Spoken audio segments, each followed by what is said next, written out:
महाकारुणिक तथागत भगवान बुद्ध, महामानव बोधिसत्व डॉक्टर बाबासाहेब आंबेडकर आजच्या या मंगलमय प्रसंगी सायंकाळच्या वेळेला या ऐतिहासिक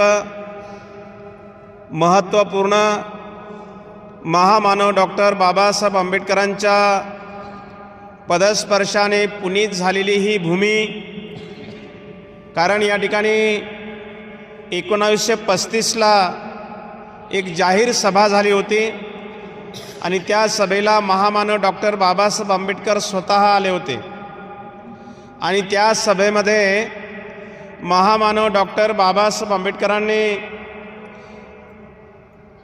जाहीर अशी घोषणा केली की मी हिंदू म्हणून जन्माला आलो, परंतु हिंदू म्हणून मरणार नाही. असं का बरं घोषणा करावी लागली असेल बाबासाहेबांना? कारण प्रत्येक गोष्टीच्या पाठीमागे कारण आहे ना. कारणाशिवाय या जगामध्ये काही घडत नाही. बघा, तुम्ही या ठिकाणी एकत्र जमलात तर काही कारण आहे. या ठिकाणी हे लाईट लावले तर त्याच्या पाठीमागे काही कारण आहे की नाही? म्हणजे बाबासाहेबांनी ही घोषणा केली तर का करावं लागली त्यांना, आहे की नाही? महामानव डॉक्टर बाबासाहेब आंबेडकरांना ही घोषणा का करावी लागली? का बाबासाहेब असं म्हणतात की मी ज्या समाजामध्ये, ज्या धर्मामध्ये मी जन्माला आलो त्या धर्मामध्ये मी मरणार नाही? का असं म्हणावं लागतं बरं? कोण सांगेल? हां, बघा, आमच्या आशाबाई जगतापताई यांनी थोडक्यामध्ये का होईना पण थोडंसं त्यांनी बरोबर बोललात, आहे की नाही? या ताईबद्दल एकदा मोठ्याने बोला, साधू साधू साधू. आपण माणूस असून माणसासारखं जीवन जगता येत नव्हतं. शिक्षणाचे दारे बंद होती, शिक्षण घेता येत नव्हतं. सार्वजनिक पाणवठ्यावरती पाणी भरण्याचा सुद्धा अधिकार नव्हता, लक्षामध्ये. आणि म्हणून आपल्याला कुठलाच अधिकार नव्हता ना. गावामध्ये प्रवेश नव्हता. जर गावामध्ये तुम्हाला जर प्रवेशच करायचा असेल तर गावामध्ये जोपर्यंत म्हणजे सूर्य डोक्यावरपर्यंत येत नाही तोपर्यंत तुम्हाला गावामध्ये प्रवेश नव्हता, जेणेकरून तुमची सावली पायाच्या खालीच राहील. तुमची सावली थोडी लंबी जरी पडली आणि ती सावली कोणाच्या अंगावर जरी पडली तर तुमचा विंटाळ व्हायचा, विंटाळ. आणि म्हणून बाबासाहेब म्हणतात, ज्या धर्मामध्ये कुठल्याही प्रकारचं स्वातंत्र्य नाही, समता नाही, बंधुभाव नाही, न्याय नाही, नीती नाही, लक्षामध्ये, त्या धर्मामध्ये मी कदापिही मरणार नाही.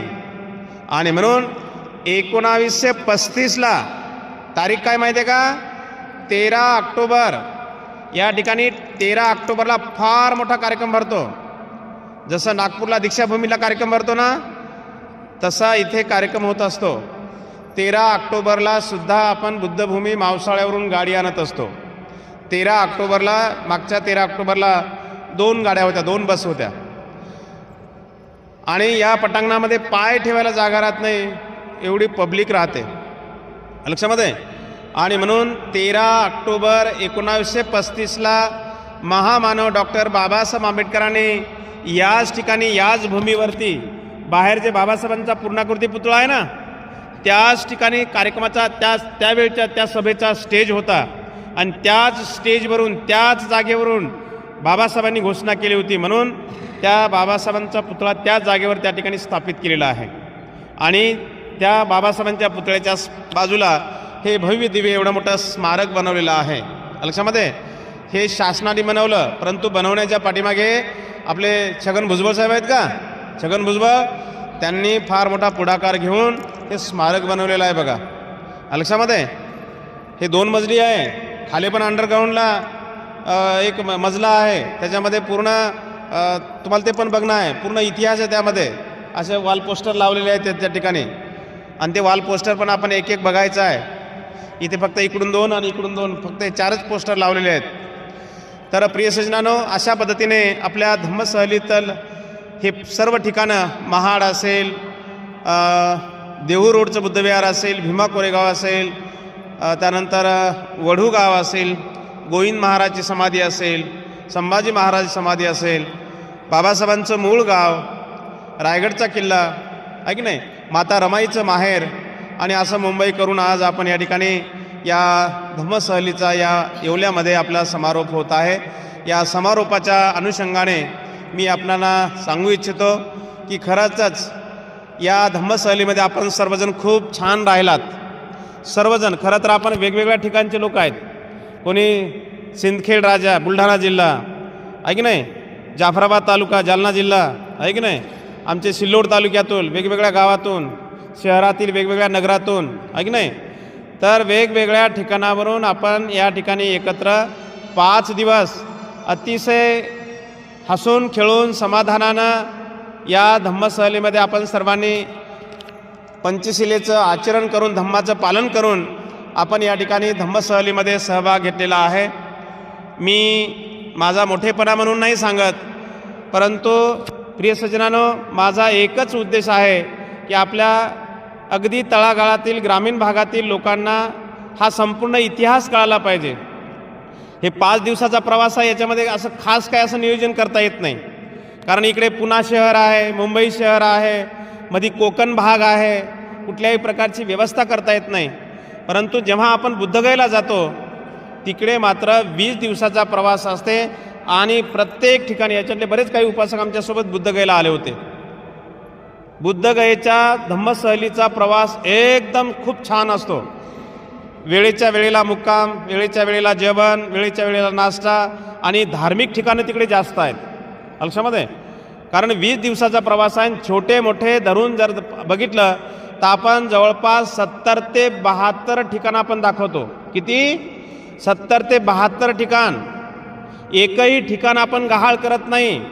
प्रत्येक ठिकाणी स्वतः मी हजर असतो. प्रत्येक ठिकाणाची माहिती, त्या ठिकाणी भगवंताच्या जीवनामध्ये कुठला प्रसंग घडला, त्या जागेवरती भगवंताच्या जीवनामध्ये कोणती घटना घडली, कधी घडली, कशी घडली, आणि या सर्व त्या घटनेचा इतिहास वृत्तांत मी स्वतः सांगतोय. प्रत्येक ठिकाणी वंदना, प्रवचन, प्रत्येक ठिकाणी ध्यान. लक्षामध्ये बाकीचे टूरवाले तुम्हाला ना वंदना घेत, नाही प्रवचन देत, त्या ठिकाणची माहिती देत, त्या ठिकाणचा काही इतिहास सांगत लक्षामध्ये. आणि बाकीचे लोक रनिंगमध्ये चालता चालता ठिकाणं गहाळ करतात बघा लक्षामध्ये. त्यांचे ठिकाणं एक जरी गहाळ केलं ना, एक ठिकाण जर गहाळ केलं तर कमीत कमी 17-18 हजार रुपये वाचतात. आणि मग ते 20 दिवसामध्ये कमीत कमी 3-4 ठिकाणं ते निश्चित गहाळ करतात, म्हणजे गहाळ करतात. आपल्याला ते कळत नाही लक्षामध्ये. आणि म्हणून आपण जेव्हा केव्हा बुद्धगयेला जायचं असेल, जेव्हा केव्हा तुम्हाला धार्मिक ठिकाणं बघायचे असतील, तर फक्त आणि फक्त आपण भंतीजी सोबत गेलं पाहिजे. मी म्हणत नाही माझ्यासोबत या, पण कोण्या का होईना भंतीजी सोबत आपण तुम्ही गेला पाहिजे. आणि मी माझ्या परीनं लोकांची व्यवस्था मी करतो. घर सोडून बाहेर गेल्यानंतर ह्या अडचणी, वेळेचे प्रसंग होतो आहे की नाही, हा काही आपण मुद्दाम करत नाही. कुठे चढताना उतरताना ठिकाण बघताना वेळ होतोच. आता आपण इथे काळाराम मंदिराला आपण वेळ किती दिला होता? अर्ध्या तासात दिला होता. पण लोक येईपर्यंत 1.25 तास 1.5 तास निघून गेला. तो 1.5 तास इथे यायला आपण 1.5 तास लेट झालो आहे की नाही. तर असं होऊन जाते ते. तर ह्या गोष्टी प्रवासामध्ये होतात. कारण आपण जेव्हा घर सोडतो ना, तर घर सोडल्यानंतर बाहेर वेळेवर, आता आम्हाला गंज वाटते वेळेवर भोजन दिलं पाहिजे, पण प्रसंग असा होते का ते जागाच भेटत नाही, पाणी भेटत नाही, किंवा वेळेवर केल्या जात नाही. 5 दिवसामध्ये ह्या अनेक अडचणींना तुम्ही खूप छान सहकार्य केलं, आपण सर्वांनी समजून घेतलं. या अशा धम्मसहलीमध्ये गेल्यानंतरच आपल्याला ह्या प्रत्येक घटना आपल्याला माहिती होतात. आपण किती पैसा असला आपल्याकडे, किती पैशावाले असलो आपले आहे की नाही, पण असं वैयक्तिक असं फिरणं होते का? एवढे ठिकाणं पाहणं होते? नाही पाहणं होत. आणि म्हणून आपण ग्रुपसोबत गेलं पाहिजे, आपण धम्मसहलीमध्ये गेलं पाहिजे आपण. तर निश्चित आपण जे ठिकाणं नाही बघितले त्या ठिकाणांना आपण भेट देत चला. आजच्या या मंगलमय प्रसंगी मी आपला जास्त वेळ घेता इथेच थांबतोय. सर्वांच्या प्रती मंगल कामना, सर्वांच्या प्रती खूप खूप मंगलमैत्री आशीर्वाद या ठिकाणी देऊन या ठिकाणी मी थांबतोय. आपण काही धम्मसहलीतील उपासकांना काही जर बोलायचे असेल 2 शब्द, तर निश्चित त्यांचे या ठिकाणी आपण 2 शब्द श्रवण करूया. म्हणा साधू साधू साधु बुद्धं नमामि धम्मं नमामि संघं नमामि